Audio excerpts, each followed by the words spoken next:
Good morning, students. I am Dr. Ansila. Today we will learn about the nervous tissue.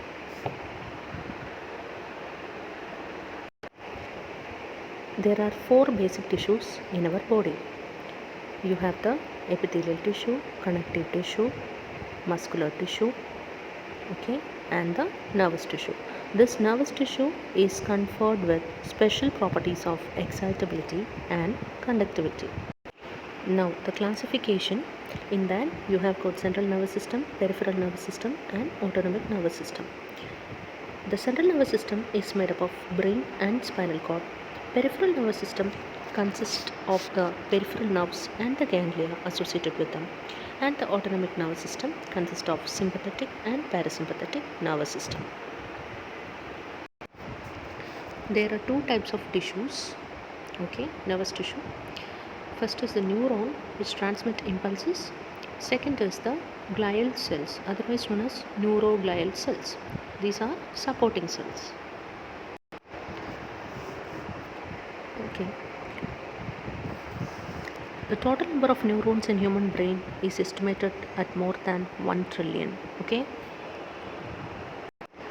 And these glial cells are many times more than neurons. Okay. A neuron is the structural and functional unit of nervous system. And neurons are conducting cells. They are excitable cells, whereas glial cells are non-conducting cells. A neuron consists of a cell body and processes such as dendrites and axon. Okay. Here you can see small branching processes. Okay. These are the dendrites. Okay. These are small and these are branched ones. Okay. And here you have got a long process known as axon. Okay. This is your axon. The cell body or the soma or the perikaryon.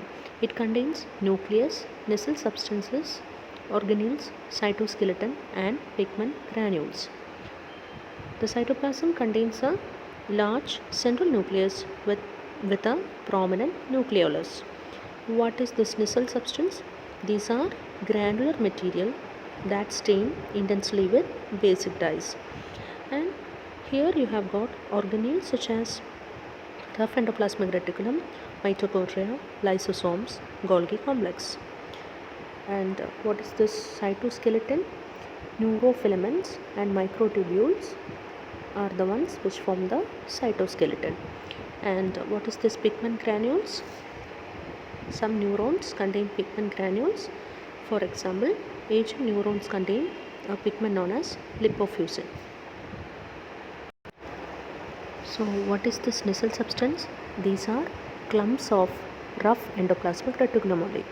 Okay, these are seen as basophilic clumps in the cytoplasm, and that too in the body, cell body and dendrites. Okay, it is never present in axon.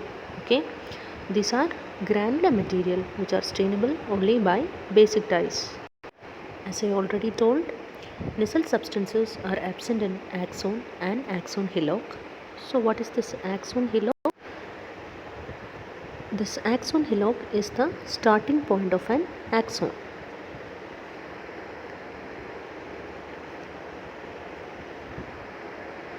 Yes, this is the starting point of an axon. These nacelle substances help in the synthesis of proteins.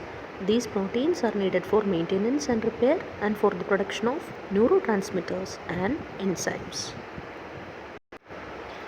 Regarding the cytoskeleton, there are a network of fibrils which are permeating the cytoplasm of a neuron. Okay, these are the neurofibrils. Under that you have microtubules and neurofilaments.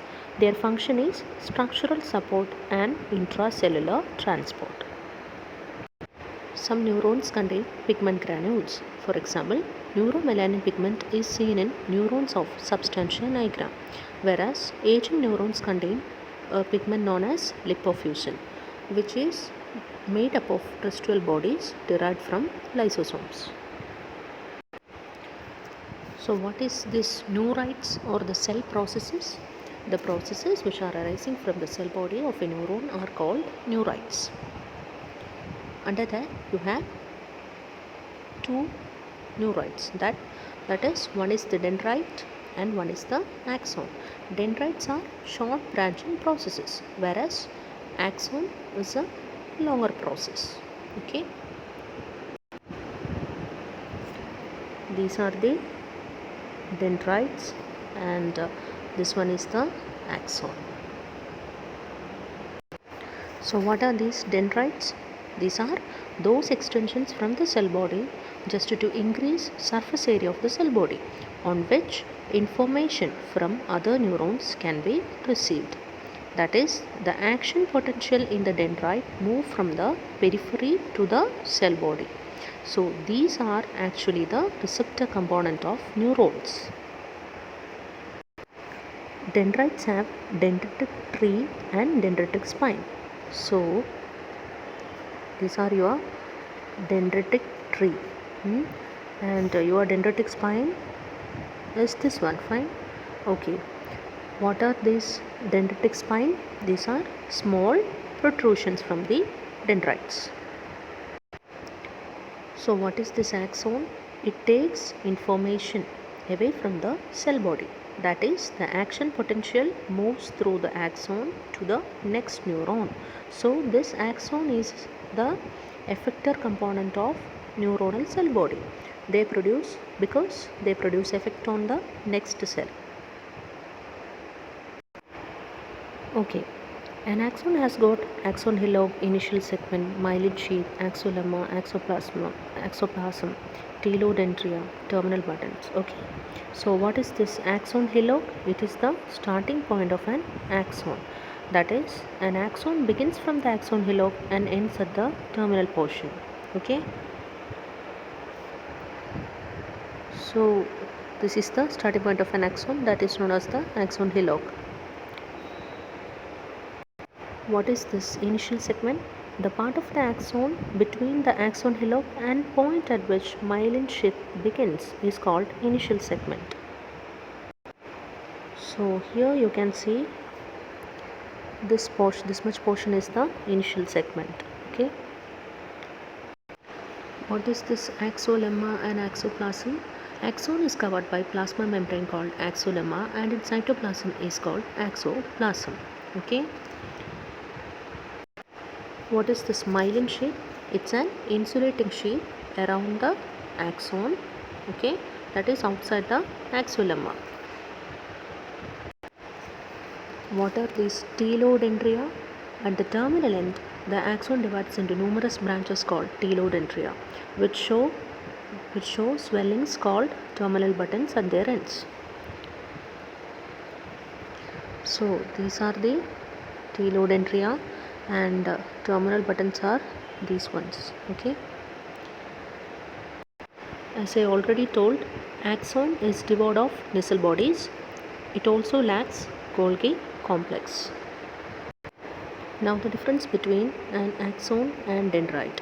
In the case of axon, these are single long thin process which takes impulses from the cell body.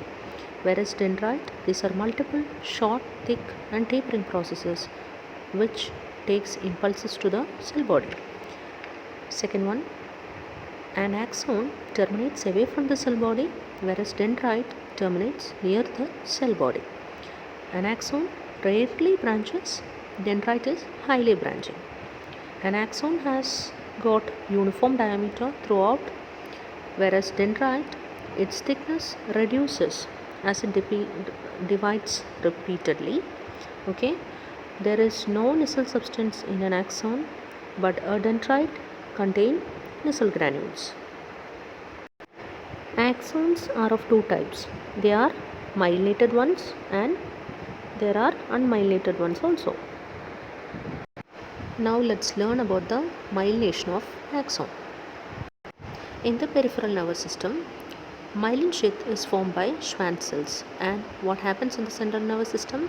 Myelin sheath is formed by oligodendrocyte, that you must remember.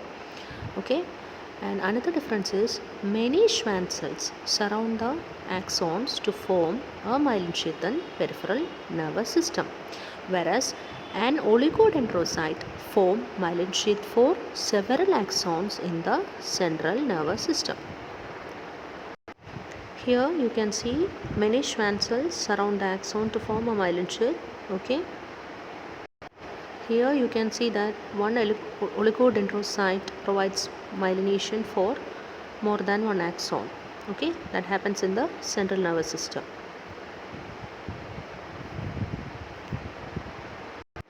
Now we will see how this myelin sheath is formed. Okay. First, in the first picture, you can see that an axon is lying near the Schwann cell. Okay.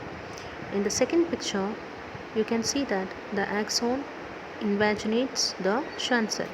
In the third picture, okay, you can see the Schwann cell completely invests the axon. As a result, double layered fold of mesaxon is formed. Okay, double layered fold called the mesaxon is formed.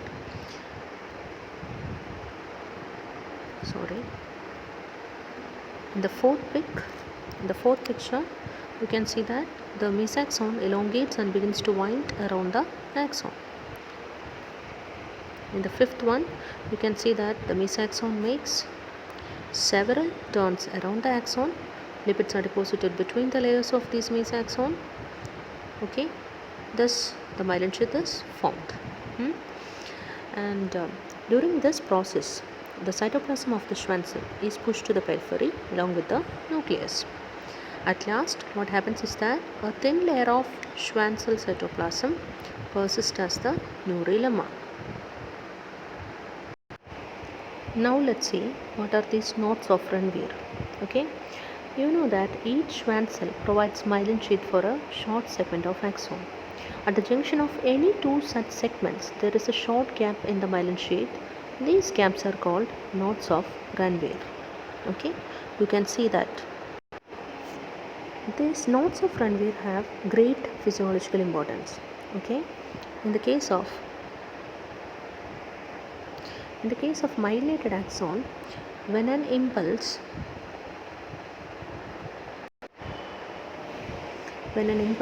travels down a nerve fiber, it jumps from one node to the next. Okay, this is called saltatory conduction. Whereas in the case of unmyelinated axon, okay, the nerve impulse travels along the axolemma. Such conduction is much slower than saltatory conduction, and such conduction, okay, along the unmyelinated axon consumes more energy. What happens in the case of unmyelinated axon? These axons invaginate into the cytoplasm of Schwann cell, but the mesaxon does not spiral around them. Here you can see several axons may invaginate into the cytoplasm of a single Schwann cell. So what are the difference between myelinated nerves and unmyelinated nerves? Okay, in the case of myelinated nerves, axons are of large diameter. In the case of unmyelinated ones, axons are of small diameter. And myelinated ones, axons, they are surrounded by concentric layers of Schwann cell plasma membrane. In the case of unmyelinated nerves, these axons are surrounded by cytoplasm of Schwann cell. Okay, and third one, in the case of myelinated nerves, a single axon will be surrounded by many Schwann cells. In the case of unmyelinated nerves, group of axons are invaginated by single Schwann cell. And you know that in the case of myelinated nerves, there is saltatory conduction, whereas in the case of unmyelinated nerves, nerve impulse travels uniformly along axolemma. And about the conduction, myelinated nerves, conduction is fast and consumes less energy. In the case of unmyelinated ones, conduction is slow and consumes more energy. Neurons are classified on the basis of number of processes, based on shape of cell body, on the base of function, on the base of length of axon. Based on processes, you have got unipolar, bipolar and multipolar neurons. Unipolar neurons, okay, here the cell body has a common process which bifurcates into an axon and a single dendrite. Here one of the division represents the axon, the other is functionally a dendrite, but its structure is indistinguishable from that of an axon. Okay. Developmentally, these unipolar neurons are derived from bipolar neurons, hence they are also known as pseudo-unipolar neurons. Example, you have got the neurons in dorsal root ganglion. Okay, these are unipolar or pseudo-unipolar ones. Now regarding the bipolar neurons, these neurons have only one axon and one dendrite. Example, olfactory neurons, neurons of retina, neurons in vestibular and spiral ganglia. And regarding the multipolar neuron, it is the most common type of neuron that you must remember. Okay, these neurons have got one axon and many dendrites. Okay, for example, anterior horn cells of spinal cord. Here you can see that in the case of unipolar one, okay, one of the division represents the axon. Okay, the other is functionally a dendrite. Functionally, its structure is indistinguishable from that of an axon, as you can see here. Okay, and in the case of bipolar one, okay, these bipolar neurons have one axon and one dendrite, and whereas in the case of multipolar neurons, okay, these neurons have one axon and many dendrites. Now based on the shape of cell body, okay, shape of cell body, this can be pyramidal, stellate, basket shaped and fusiform ones. Okay, sorry, this is a pyramidal shaped cell body, right? This is the one which is stellate. Based on function, you have got motor neuron, sensory neuron and interneurons. Motor neurons, okay, these are efferent, okay, starting with E. Okay, these transmit information from central nervous system to the muscles and glands. Okay, these are typically multipolar neurons. Whereas sensory neuron, okay, otherwise known as afferent neuron, okay, starting with A. Okay, these transmit impulses from sensory receptors to the central nervous system. These are typically pseudo-unipolar ones, neurons. Okay, and what is this interneurons? These sit in between the motor and the sensory neuron, and that they will help shuttle signals around. Okay, these are typically multipolar ones. Okay, these are situated in the central nervous system. Okay, based on length of axon, you have got Golgi type 1 and Golgi type 2 neurons. Golgi type 1 neurons are having long axons. For example, pyramidal cells of motor cortex in cerebrum. And Golgi type 2 neurons have got short axons. For example, interneurons. Okay, stellate cells.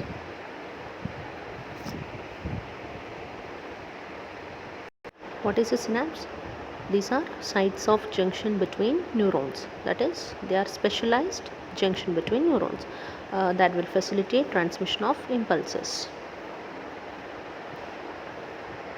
Okay, here you have got synapse. Okay, you have got axodendritic synapse, axosomatic synapse, axoaxonal, dendrodendritic, somatosomatic, dendroaxonic and somatodendritic synapse. Okay, we will talk about the more common ones. Okay, this axodendritic, okay, it is the most common type of synapse.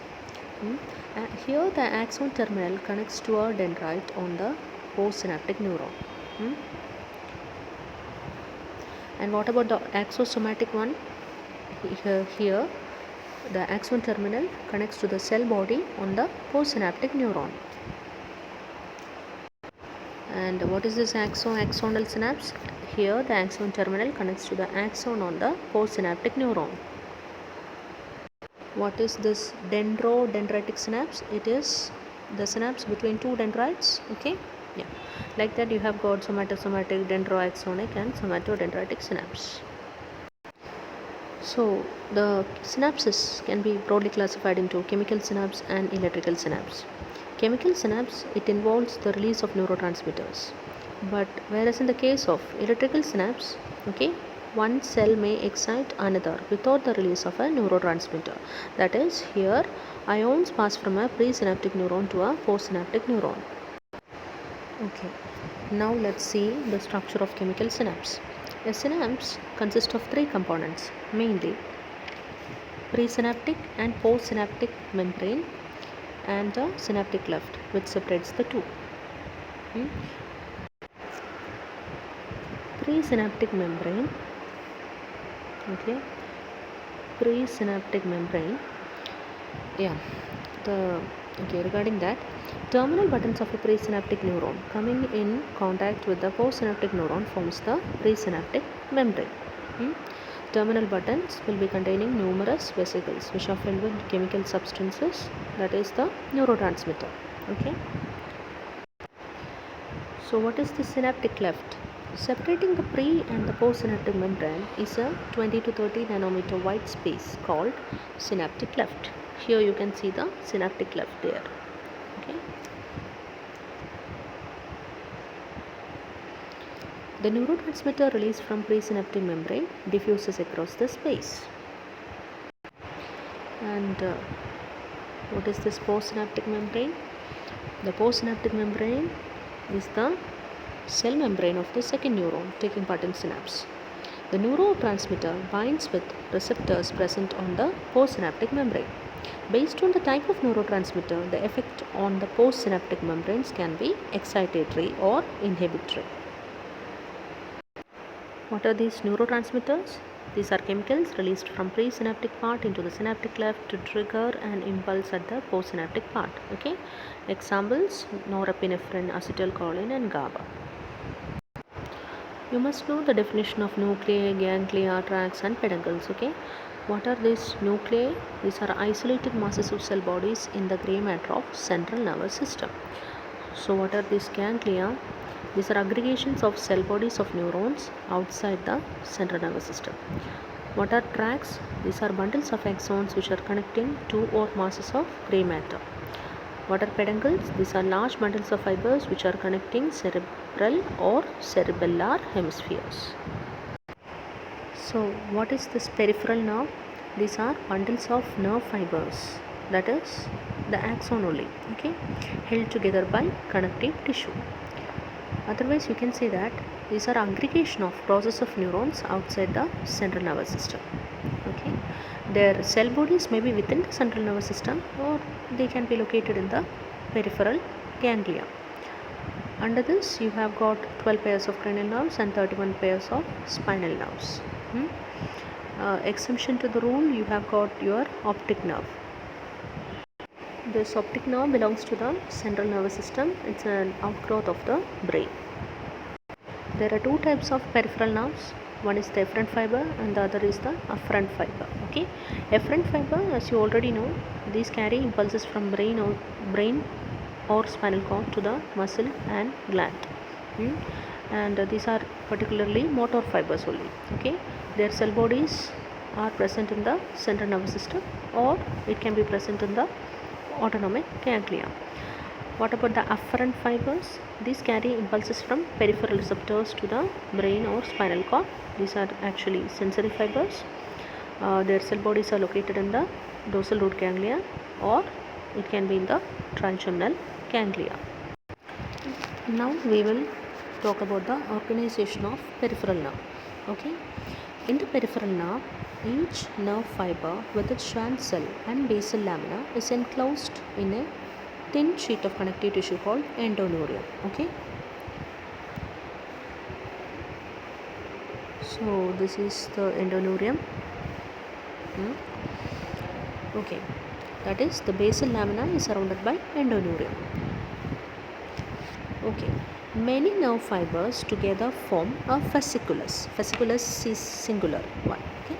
Okay, many nerve fibers together form fasciculus, which is enclosed in a connective tissue layer called perineurium. Okay, there you can see that. Okay, several such fasciculi, fasciculi is plural, several such fasciculi are surrounded by a layer of connective tissue called epineurium. Okay, this is the epineurium. Okay, and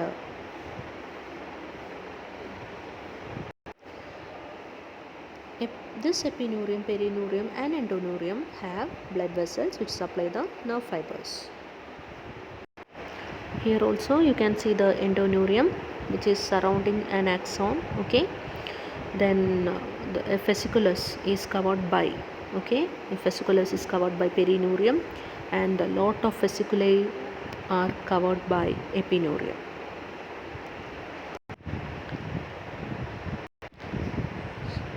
Okay, this is the slide of peripheral nerve showing a lot of fasciculi. Okay, lot of fasciculi is seen there, and okay, you can appreciate the perineurium here. Okay, which is surrounding a lot of nerve fibers, and inside the perineurium you have got a lot of nerve fibers that are enclosed. That is, each nerve fiber will be enclosed inside a endoneurium. Okay, this is the H and E pencil drawing of a peripheral nerve. Okay, here you can see the perineurium, endoneurium. Okay, and nucleus of the Schwann cell is there. Okay, epineurium also. Okay, so inside a perineurium you have got lot of nerve fibers, myelinated and unmyelinated ones. And the pink dot actually, okay, the pink dot inside represents an axon. Okay, outside that you have got the myelin sheath, and outside pink circle represents the neurilemma. Okay, with the Schwann cell nucleus there, and outside that you have got your connective tissue known as the endoneurium. And so one fasciculus is covered by perineurium, and you can also see blood vessels running between these fasciculi. Okay, outside to that you have got the outer connective tissue known as the epineurium. This is a highly magnified view of a portion of nerve. Okay, here you can see the myelinated axon. Okay, endoneurium, that is the connective tissue, myelin sheath also, and unmyelinated axon also. Okay, without the myelin sheath. This is the transverse section of a peripheral nerve. This is an osmium stained preparation of peripheral nerve. Okay, here you can see the myelin sheath surrounding the axon is stained black. Okay, black. Now let's talk about optic nerve. It belongs to central nervous system. It's an outgrowth of brain, hence it will be covered by miniatures, dura mater, arachnoid mater and pia mater. Okay, which are separated from each other by subdural and subarachnoid spaces. This optic nerve is made up of bundles of myelinated axons of ganglion cells of retina. I have already told that this is the second cranial nerve enclosed in 3 sheets of miniatures, dura mater, arachnoid and pia mater. Okay, and in this case the pile septa. Okay, there is one septa which divides this particular nerve into bundles. Okay, that is the pile septa. In the center of intraorbital part of optic nerve lie the central retinal vessels. That is the central retinal artery and vein of retina, which are enclosed in their envelope. Okay, the myelin sheath of the optic nerve is formed by oligodendrocyte. Okay, since it belongs to central nervous system. Okay, this is the optic nerve slide showing the central retinal artery and vein. Right, in the center you have got central retinal artery, and in the lower part you are seeing the central retinal vein. Okay,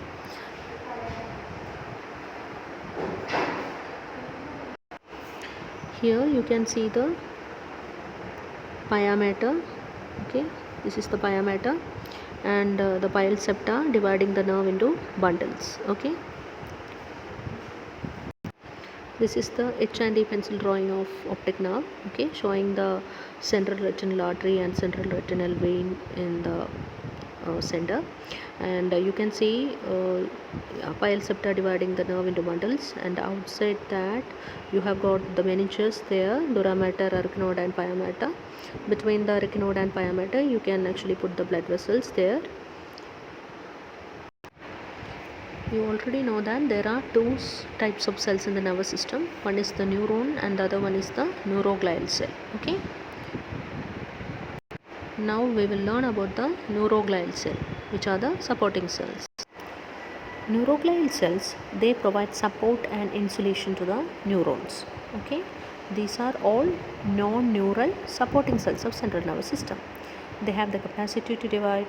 They are not involved in conduction of nerve impulse. They are many times more numerous than the neurons. Remember that. Classification of the neuroglial cells. Okay, you have got central glial cells and peripheral glial cells. Okay, and the glial cells which are present in the central nervous system are astrocytes, oligodendrocytes, ependymal cells, and microglia. Whereas glial cells which are present in the peripheral nervous system, they are the Schwann cells and the satellite cells. Based on the cell size, you can also divide the neuroglial cells into macroglia and microglia. Macroglia are larger cells which are developing from neuroectoderm. For example, you have got the astrocytes, oligodendrocytes, and ependymal cells. Microglia, this is the smallest glial cell which is developed from mesodermal macrophage precursors. What are these astrocytes? These are star-shaped cells, okay, that give off a number of processes. These processes are flattened into leaf-like expansions, and these processes frequently end in expansions in relation to blood vessels or to the surface of the brain. Small swellings called gliosomes are present on these processes. What are the function of these astrocytes? It provides structural support to nervous tissue, okay, and participate in blood-brain barrier. That you must remember, okay. And it also serve as insulators and prevent neuronal impulses from spreading in unwanted direction. It also help in the repair of damaged neurons. That process is known as gliosis. There are two kinds of astrocytes. One is the fibrous astrocyte and the other one is the protoplasmic astrocyte. What are these fibrous astrocytes? These are found mainly in white matter. Their cytoplasmic processes are less branched than those of protoplasmic astrocytes. Okay, they have got long, thin, straight process which are asymmetrical. What are these protoplasmic astrocytes? These are present mostly in the gray matter. They have highly branched cytoplasmic processes. Okay, they have got short, thick processes which are symmetrical, and these have got abundant granular cytoplasm. What are these oligodendrocytes? These cells are rounded or pear-shaped bodies with relatively few processes. Okay, oligo means scanty. Okay, and these cells are responsible for myelination of axons in the central nervous system.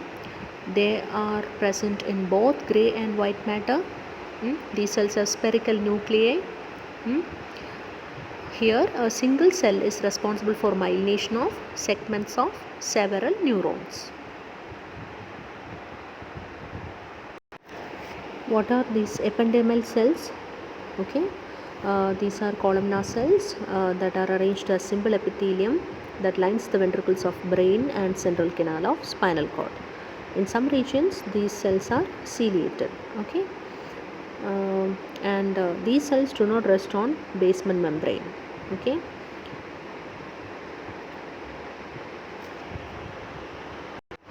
and you must note that specialized ependymal cells in the choroid plexus secrete CSF, and they are ciliated.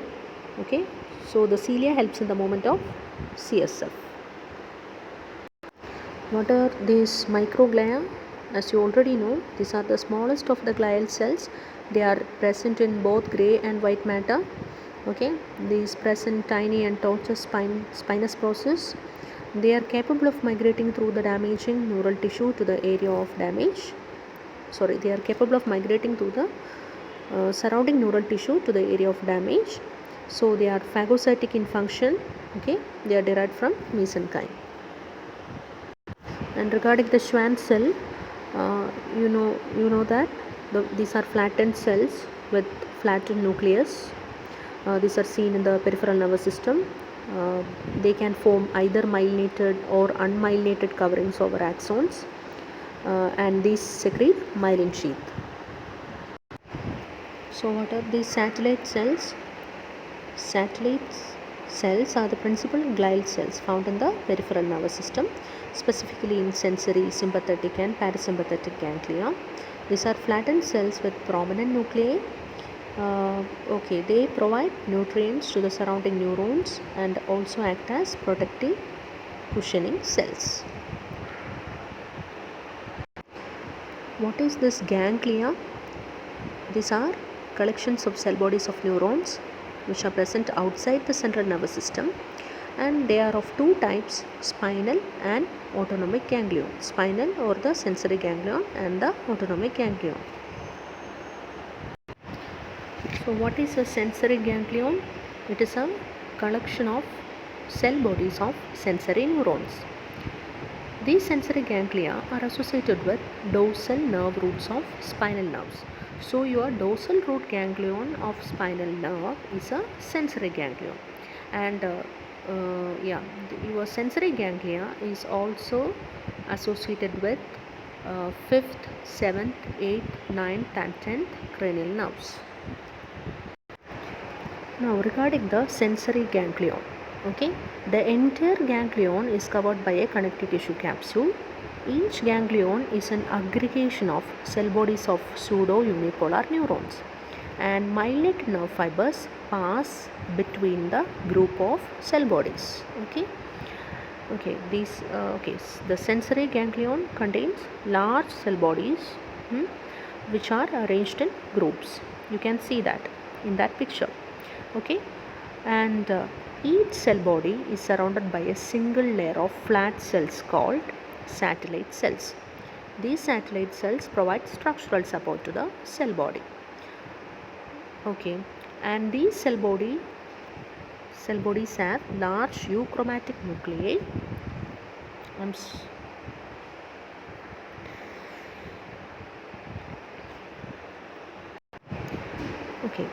These cell bodies have large euchromatic nuclei with prominent nucleoli. And this is the thing. So when you get the sensory ganglion, you have to look for the group of large cell bodies, and each cell body which will be lined by a single layer of flat cells called satellite cells, and myelinated nerve fibers will be running in between the group of cell bodies. So in this picture you can see the prominent nucleoli and euchromatic nucleus in the center, right? Euchromatic nucleus and prominent nucleoli there, and peripheral, and outside to the cell body you are seeing the satellite cells. This is a slide of sensory ganglion showing the group of cell bodies. Each cell body will be surrounded by satellite cells that you can see here, some satellite cells there. And then you can see the myelinated nerve fibers which are running between the group of cell bodies, group of large pseudounipolar cell bodies. Regarding the autonomic ganglion, you must note that these are concerned with nerve supply of smooth muscle or glands. These are aggregations of cell bodies of postganglionic neurons. You keep that in mind. These are aggregations of cell bodies of postganglionic neurons only. There are two types of autonomic ganglia. One is the sympathetic ganglia, the other is the parasympathetic ganglia. The sympathetic ganglia are present in the sympathetic chain, whereas the parasympathetic ganglia like the ciliary, submandibular ganglion, otic ganglion are located close to the organs to which they supply. Here you can see the sympathetic chain with the sympathetic ganglia. Okay. Regarding the autonomic ganglion histology, the ganglion is covered outside by a thin capsule. They are here we have got multipolar neurons with eccentrically placed nucleus. Okay. Here the multipolar neurons are not arranged in definite groups as in sensory ganglia.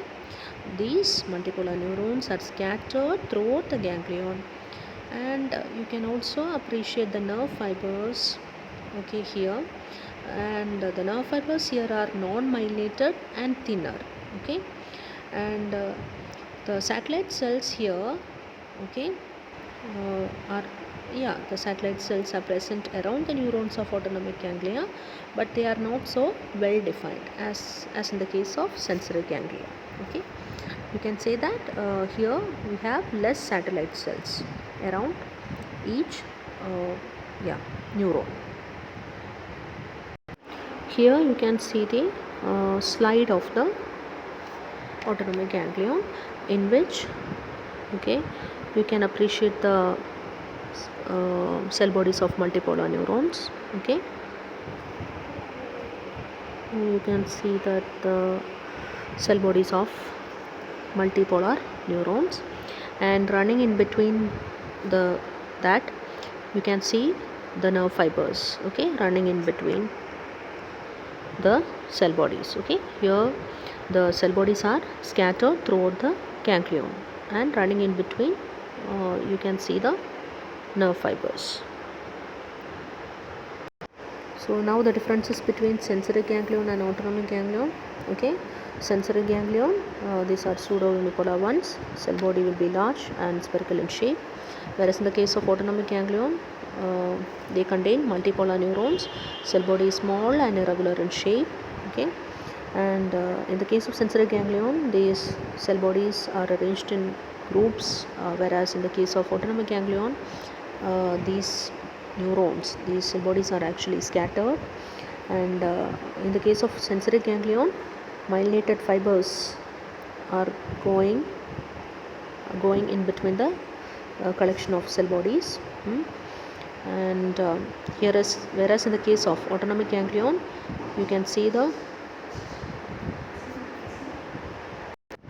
whereas in the case of autonomic ganglion, you can see non-myelinated fibers which are scattered throughout, and the pseudo-unipolar neurons have got large nucleus, okay, which is central in position, and in the case of multipolar neurons, you have got eccentric nucleus, and in the case of sensory ganglion, okay, each cell body will be surrounded by a lot of satellite cells, but in the case of multipolar neurons, satellite cells are ill-defined. Okay, and the neurotransmitter in the case of sensory ganglion is acetylcholine, whereas the neurotransmitter in the case of autonomic ganglion is catecholamines. So now see the difference between dorsal root ganglion and autonomic ganglion. Okay, so here you can see the cell bodies here, large cell bodies.